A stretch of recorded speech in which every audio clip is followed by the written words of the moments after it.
శ్రోతలకు నమస్కారం. ఇప్పుడు నేను చందమామ నుంచి శివపురాణం అనే ఒక చక్కని పౌరాణిక సీరియల్ చదివి వినిపించబోతున్నాను.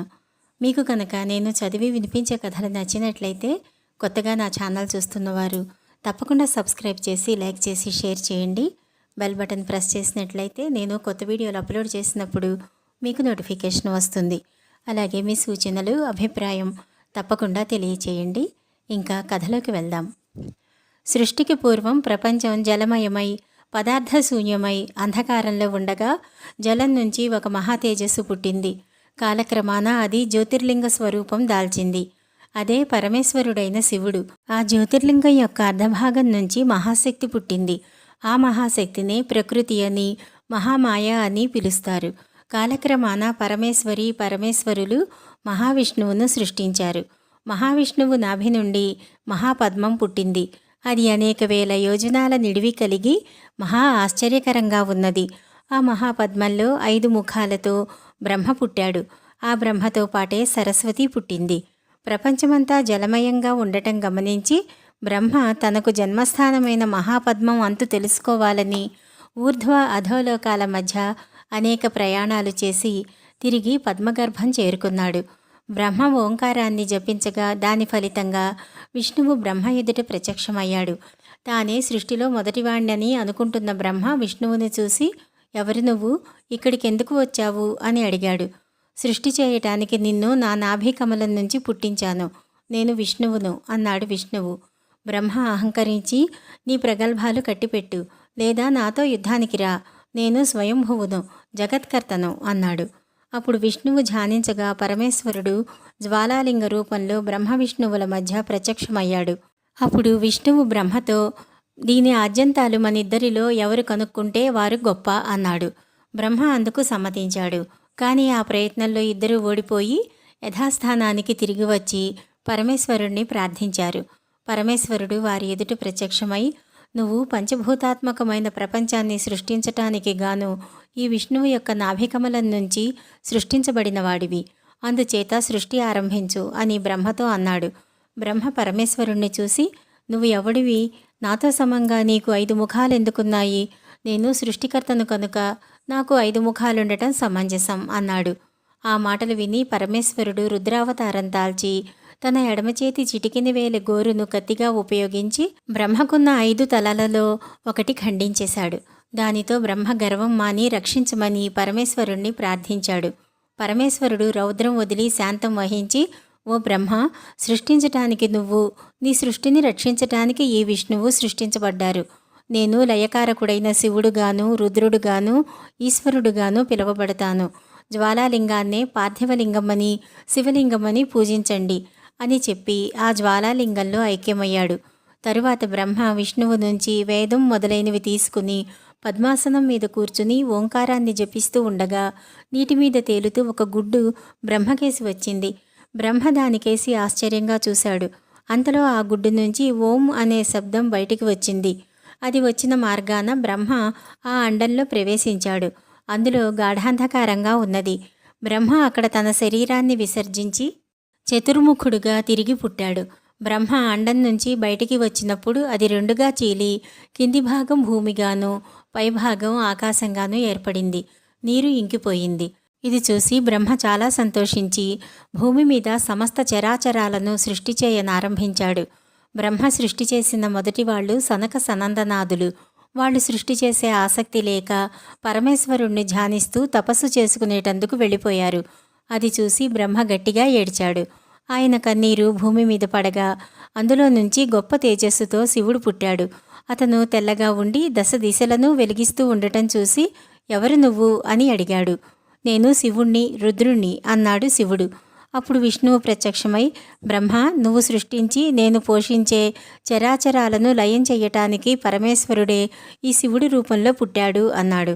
బ్రహ్మకు సత్యలోకము, విష్ణువుకు వైకుంఠము, శివుడికి కైలాసము వాసస్థానాలుగా ఏర్పాటయ్యాయి.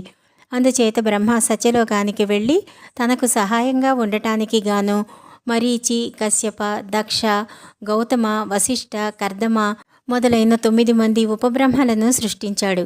వీరిలో దక్షుడికి 64 కుమార్తెలు కలిగారు. ఆ కుమార్తెలలో అదితి మొదలైన 10 మందిని కశ్యపుడు పెళ్లాడి పిల్లలను కన్నాడు. అదితికి ఇంద్రుడు మొదలైన దేవతలు పుట్టారు. దితికి దైత్యులు పుట్టారు. వినతకు గరుత్మంతుడు, అనూరుడు పుట్టారు. కదురువకు సర్పాలు పుట్టారు. శ్వసకు యక్ష రాక్షసులు పుట్టారు. శివుణ్ణి పెళ్లాడటం కోసం మహేశ్వరి దక్షుడికి సతీ అనే కుమార్తెగా పుట్టింది. వారిద్దరికీ వివాహం జరిగినప్పుడు బ్రహ్మ, విష్ణువు, ఇంద్రుడు మొదలైన దేవతలు వచ్చి సతీ శివులను అనేక విధాల స్తోత్రం చేశారు. వచ్చిన వారికందరికీ గౌరవ మర్యాదలు చేయటానికి నందీశ్వరుణ్ణి, కాలభైరవుణ్ణి నియమించి శివుడు సతీ సమేతుడై కైలాసానికి వెళ్ళి సుఖంగా ఉన్నాడు. కొంతకాలం గడిచింది.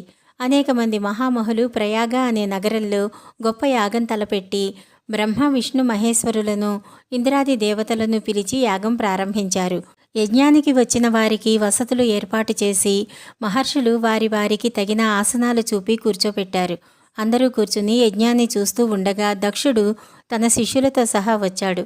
అప్పుడు సభలోని వారందరూ లేచి దక్షుడికి ఎదురు వెళ్ళి పలకరించి తీసుకువచ్చి కూర్చోపెట్టారు. దక్షుడు సభనంతా కలయ చూసి బ్రహ్మ, విష్ణులకు నమస్కారం చేసి తన అల్లుడైన శివుడు లేవలేదని, తనను పలకరించలేదని గమనించి సభవారితో, మీరందరూ లేచి వచ్చి నన్ను గౌరవించారు. ఈ ఈశ్వరుడు నాకు అల్లుడైన కారణం చేత లేవక నన్ను పలకరించక నిర్లక్ష్యం చేశాడు. ఇతనికి చిన్న పెద్ద తారతమ్యం తెలియదు అని తన శిష్యులతో సహా వెళ్ళిపోసాగాడు. అది చూసి బ్రహ్మ, విష్ణువు మొదలైన వాళ్ళు దక్షుడికి అడ్డం వెళ్ళి, అతను ఈశ్వరుడు, పరమేశ్వర అవతారుడు, అతన్ని నిందించటం తప్పు అని చెప్పారు. అప్పుడు నంది దక్షుడితో, ఓ దక్ష, శివదూషణ చేసిన నీ శిరస్సు తెగి హోమగుండంలో పడుగాక అని శపించాడు.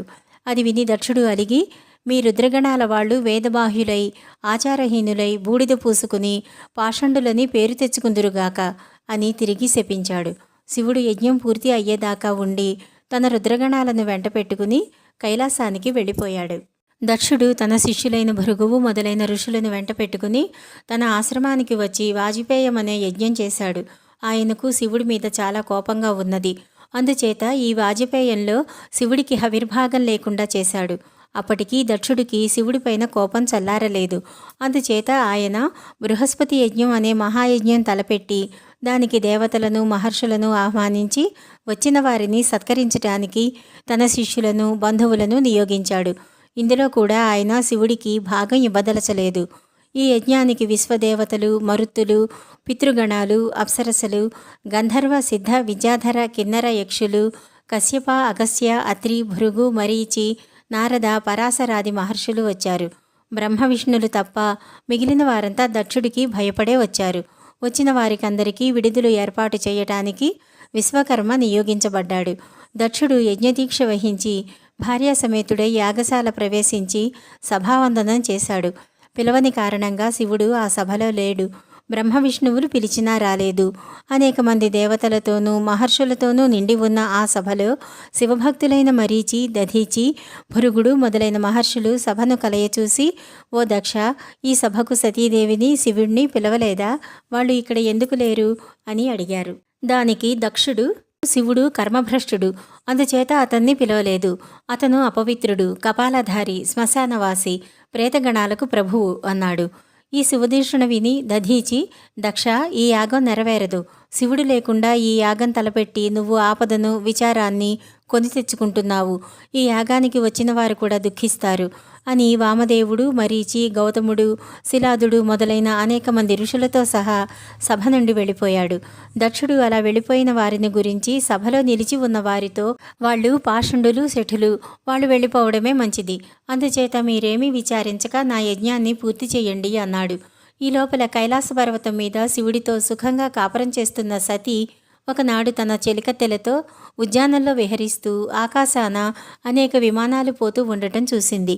ఆ విమానాలు ఎక్కడికి పోతున్నాయో కనుక్కోమని సతీదేవి తన చెలికత్తెలను అడిగితే వాళ్ళు వెళ్ళి వచ్చి దక్షుడు చేస్తున్న యజ్ఞానికి వాళ్ళంతా వెళుతున్నట్లు చెప్పారు. సతీదేవికి తాను కూడా తన భర్తతో సహా తన తండ్రి చేసే యజ్ఞానికి పోవాలని కోరిక కలిగింది.